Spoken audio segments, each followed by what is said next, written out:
Hello everyone, it's Dr. Sam. I'd like to welcome you to my EyeClarity Podcast. This is a show that offers cutting-edge information on how to improve your vision and overall wellness through holistic methods. I so appreciate you spending part of your day with me. If you have questions, you can send them to hello@drsambyrne.com. Now, to the latest EyeClarity episode.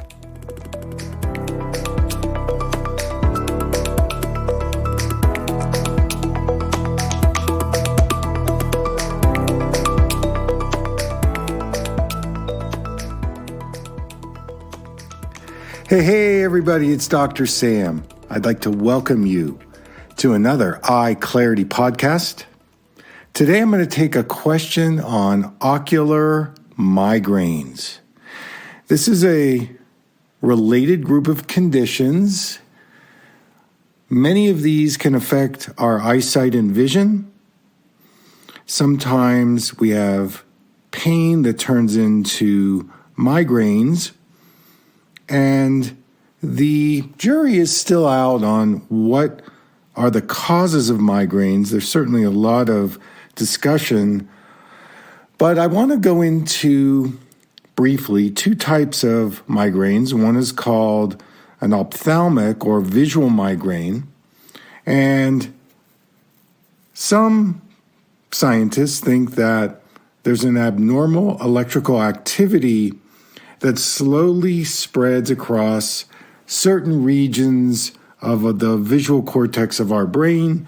They affect our eyes, and they usually start slowly, and they begin to create visual changes, and it takes about an hour or so. One of the descriptions that sometimes is used is called scintillating scotomas, which means there may be some blind spots or vision goes in and out in terms of our ability to see. Things get blurry.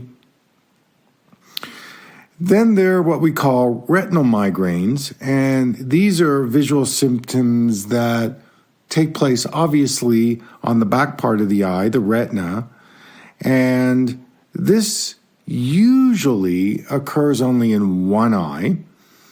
And so it's not affecting both eyes. Sometimes this can be related to a change in our blood flow. Now, if we look at migraines, sometimes they cause what we call auras. They can really create some debilitating type of pain in the head. This idea of scintillating scotomas means that we can either lose part of our vision, there's a blind spot, sometimes our peripheral vision will start to tunnel. I see this sometimes in kids, especially if there's a lot of stress in school.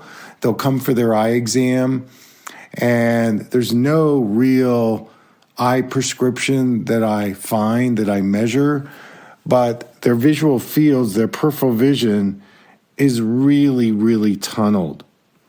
And sometimes this will be accompanied with migraines, sometimes not.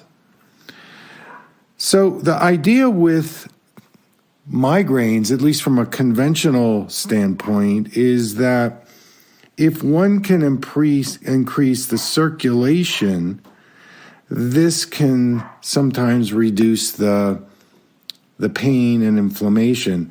And so we look at conditions like hypertension, sinus issues, hormonal issues.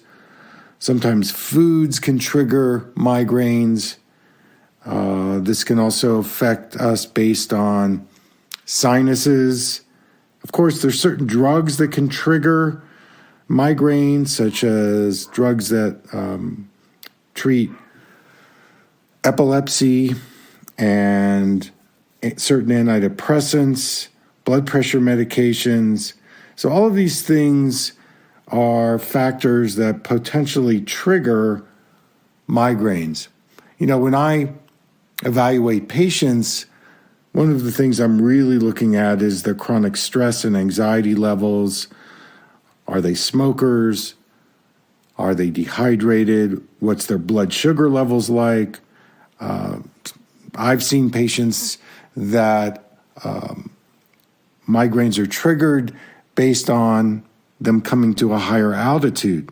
And then finally, these are certain foods that can trigger migraines. Chocolate, alcohol, caffeine, MSG, sugar, processed foods. So when I counsel people, obviously they're coming to see me because there's complementary therapies that they're, looking to do. They've done the conventional therapies, or they've been to a conventional doctor, and the doctor says, well, we'll live with it. We can medicate you. So I'm going to go through a list of complementary treatments that sometimes can help lessen the migraine. And eventually, if they are disciplined with these complementary treatments, they have a good chance to at least neutralize when the migraine comes on. So my top one in terms of body-centered therapies would be craniosacral therapy. This, as you know, is a therapy that I recommend. I'm a craniosacral therapist, and craniosacral therapy can actually help improve the movement of the bones, the fascia, the connective tissue, the cerebral spinal fluid in the head, the neck, the shoulders, the spine, the sacrum. So cranial work is definitely one of the things at the top of my list. Another one that I really like is something called continuum movement. And continuum is a mind-body practice. It was invented by Emily Conrad, who was a pioneer in the field of somatic therapy. And one of the most potent things about continuum movement is that you combine using sound, different sounds that can open up compression in the tissue of the body. And when you combine sound with different sequences of breathing and slow spiral movements, that sometimes you can actually really change the integrity of the tissue that's compressed that may be contributing to the migraine. Again, migraine, in my view, there's a problem with the blood circulation that, we get inflammation, oxidative stress leads to pain. And when we're under stress, whether it's visual stress or just general stress, this is sometimes one of the reasons why these migraines get triggered.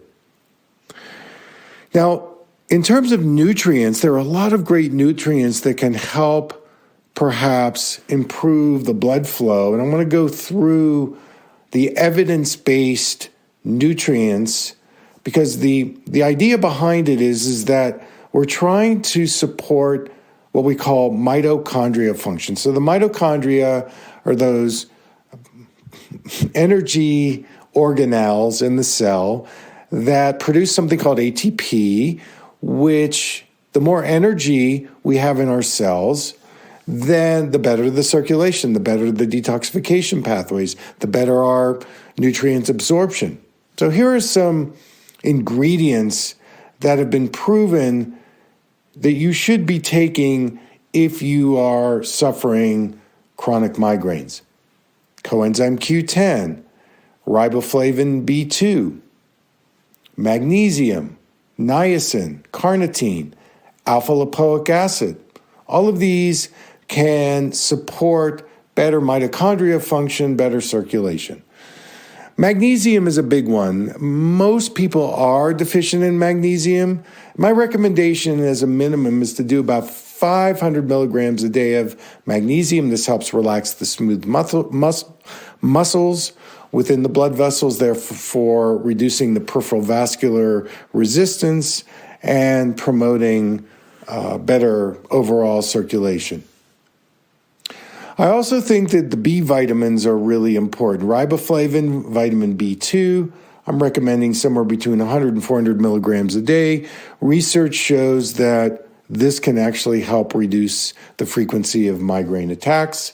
CoQ10, somewhere between 100 and 200 milligrams per day. Studies show that CoQ10, along with magnesium, may also be a good alternative to treatment using medication. I also think when you are suffering a visually based migraine, getting an exam that takes a look at what we call the functional aspects of our vision. That means how well our two eyes work together, the focusing muscles, how they're working, what kind of prescription we're wearing, and when we're wearing it. And, if we have a functional vision problem, now this goes beyond the 20/20 eye chart, because most people that see 20/20 on the eye chart, that's their eyesight, but it's not their vision. Vision is this skill set on how we track and focus and coordinate our eyes. To get an evaluation to see if our two eyes are working together and if there's any competition or confusion between our two eyes, and then, of course, what prescription we're wearing.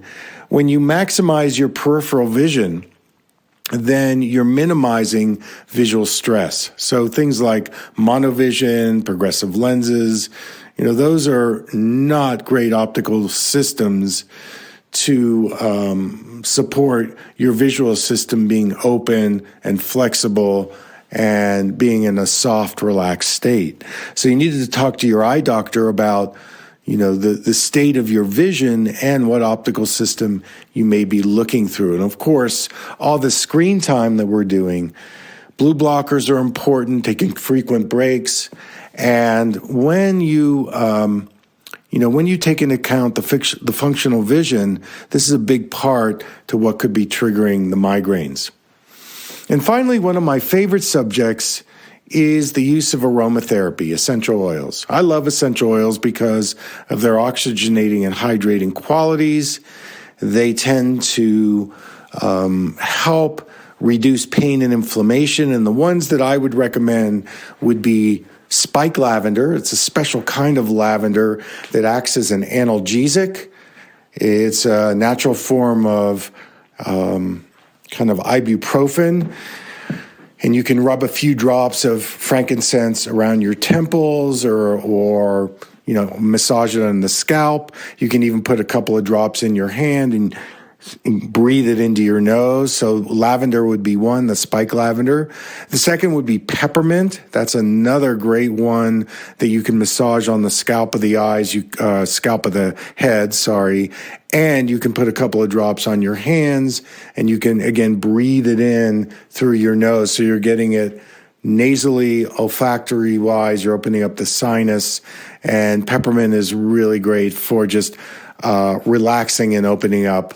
In fact, one of the techniques I like to use with peppermint is I'll get a cotton ball, I'll tear it in half, I'll put a couple of drops of peppermint oil on the cotton balls. I'll also wet them, and then I put them in not the big part of where my ear is, but above it where the crease is. So I put it in both ears, and over about a period of 10 to 15 minutes, there's this band of energy that runs from one ear to the other that really starts to open up the circulation in the head.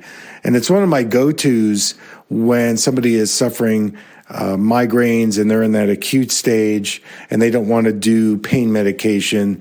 This cotton ball application of the peppermint oil, again, in the crease of the ears, not the main part of the ears, works wonders.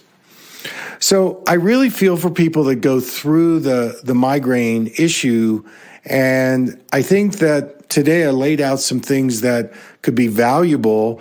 Think better circulation, more relaxation, better self-regulation, and be aware of what you're eating, what nutrients you're taking, and mindfully, how you're using your eyes, and maybe doing some of my eye exercises as a way to boost your vision in a way that reduces stress that could be one of the contributing factors to migraines.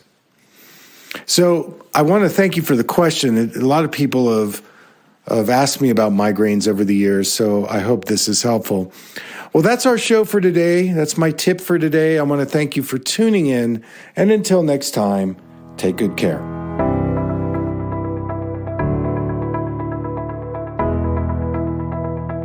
Thank you for listening. I hope you learned something from the EyeClarity Podcast show today. If you enjoyed the episode, make sure to subscribe on iTunes or Spotify and leave a review. See you here next time.